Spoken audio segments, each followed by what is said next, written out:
Fala você! Bem-vindo de volta ao Sábio Lendário. Se você assistiu os 3 primeiros episódios, você sabe que a bomba já estava armada. O grupo do herói entrou no labirinto sem Orun, cheio de ego, cheio de arrogância e sem ter a menor ideia do que ia encontrar lá dentro. Hoje a gente cobre os episódios 4, 5 e 6. E pode acreditar, esses 3 episódios entregam tudo o que a gente estava esperando e um pouquinho mais. Bora? Uma nova encantadora entra em cena. Esse episódio começa com uma novidade, o grupo do herói dando as boas-vindas à nova encantadora, Phylly Carpenter. Phylly não é qualquer pessoa, ela vem de um grupo que completou os 100 andares do Grande Labirinto do Oeste, o mais alto nível possível. Oliver e o restante do grupo estavam animados. Para eles, com Phylly no time, superar o 94º andar seria uma questão de tempo.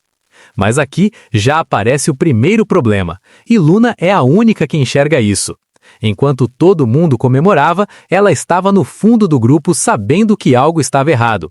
Ela conhecia Orun, sabia o que ele fazia, e sabia que substituí-lo não era tão simples quanto trocar uma peça de equipamento. O sistema de buff e por que Orun era diferente.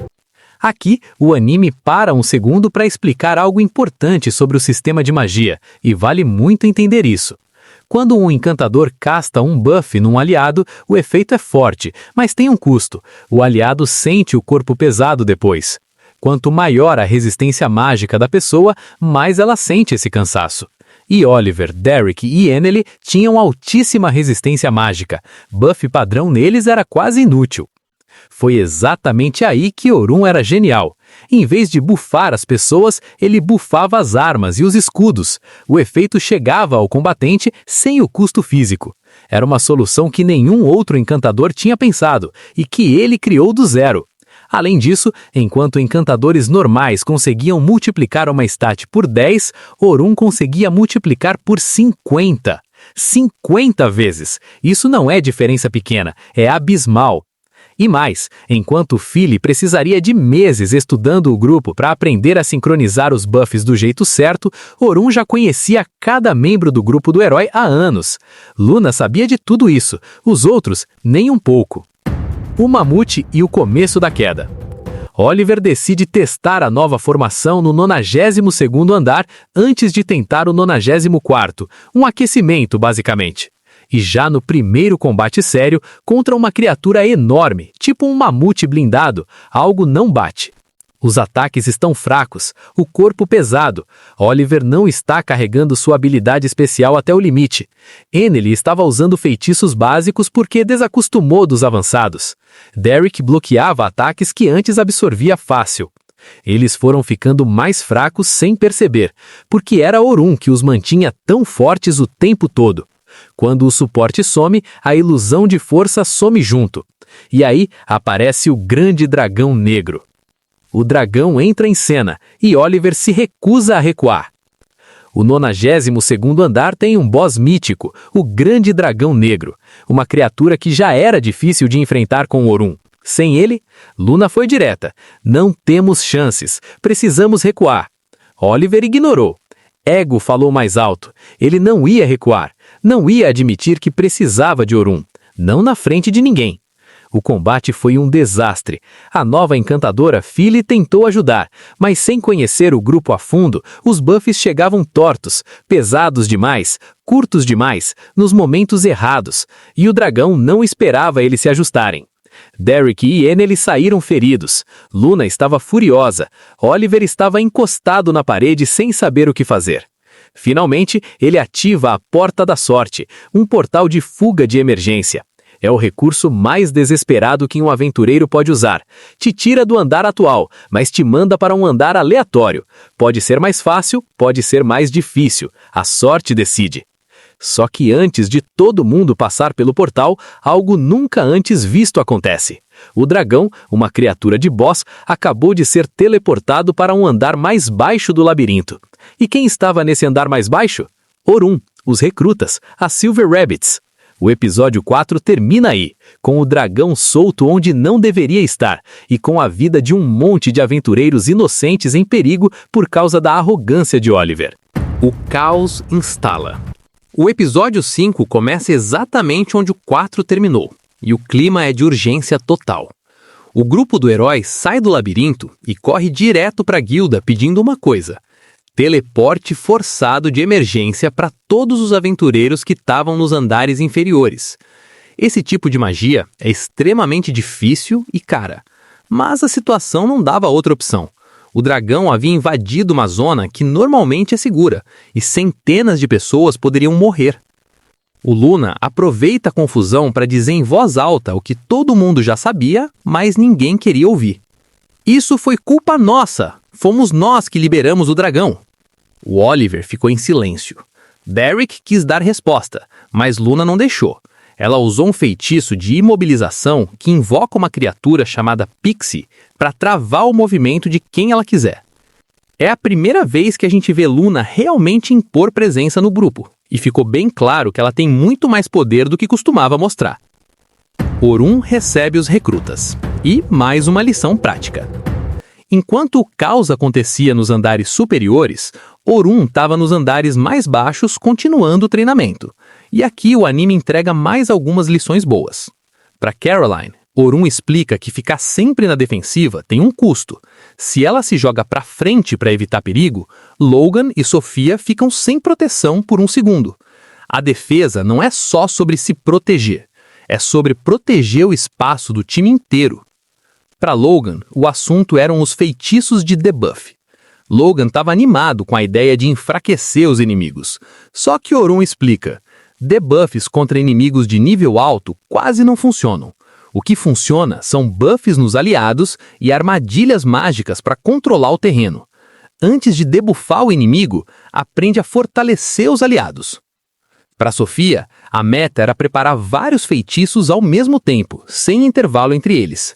Selma consegue preparar 5 feitiços simultaneamente.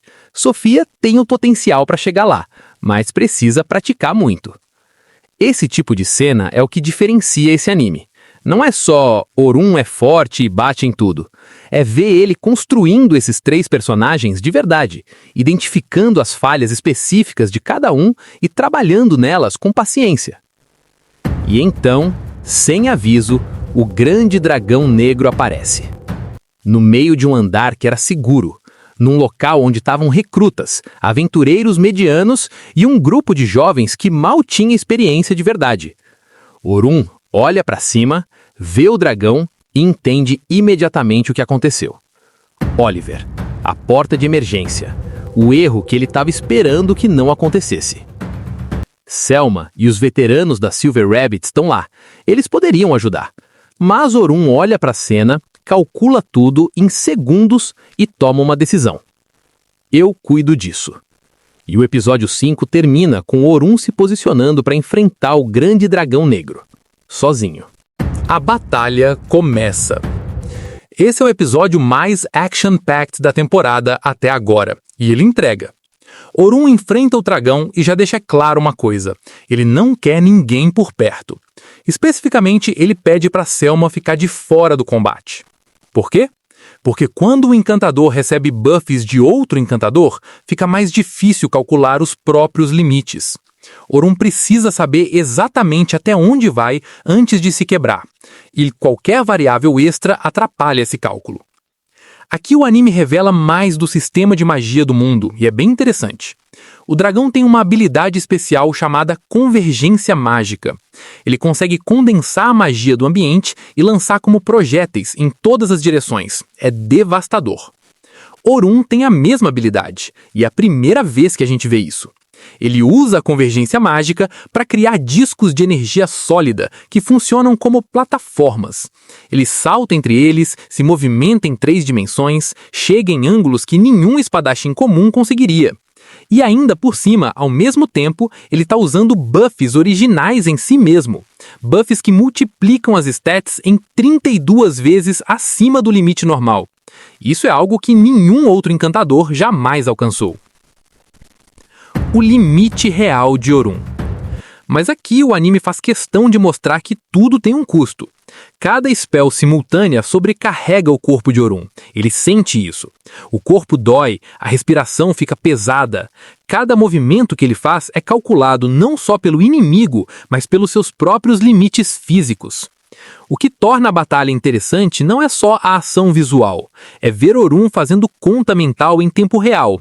Se eu usar esse buff agora, quanto tempo tenho antes de meu corpo falhar?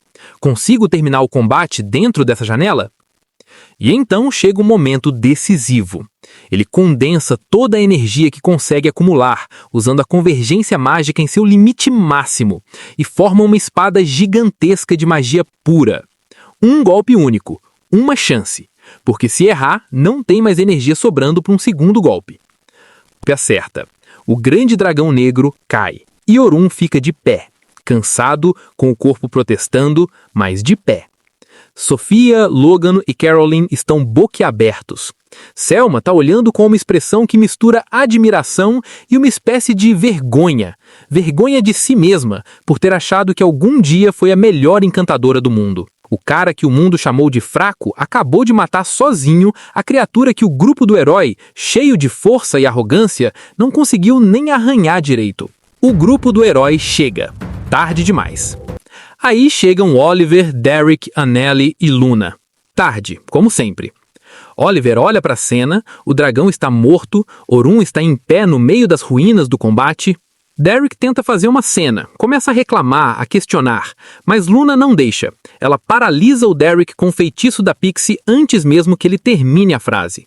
Foi satisfatório demais de assistir. Luna vai até Orun para curar os ferimentos. Orun recusa, pede para ela focar no suporte dos outros aventureiros que precisam mais. Até no momento de exaustão total, Orun pensa nos outros primeiro.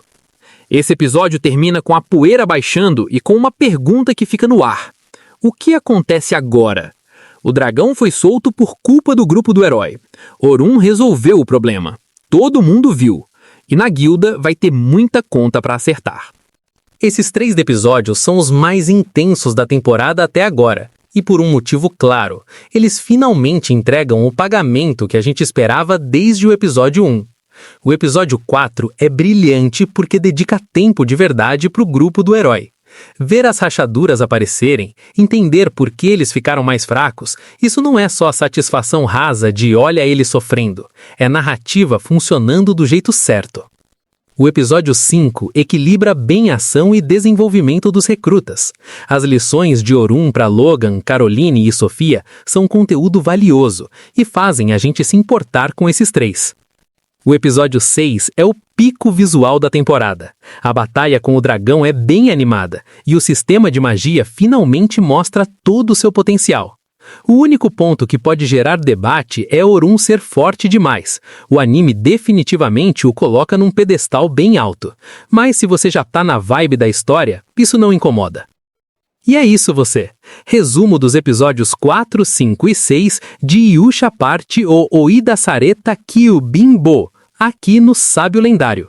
Nos próximos episódios a gente vai ver o acerto de contas com o grupo do herói na guilda, e Orun tendo que decidir o que quer pro futuro. Deixa o like, se inscreve e ativa o sininho para não perder. E lembra, anime bom não se explica, se assiste.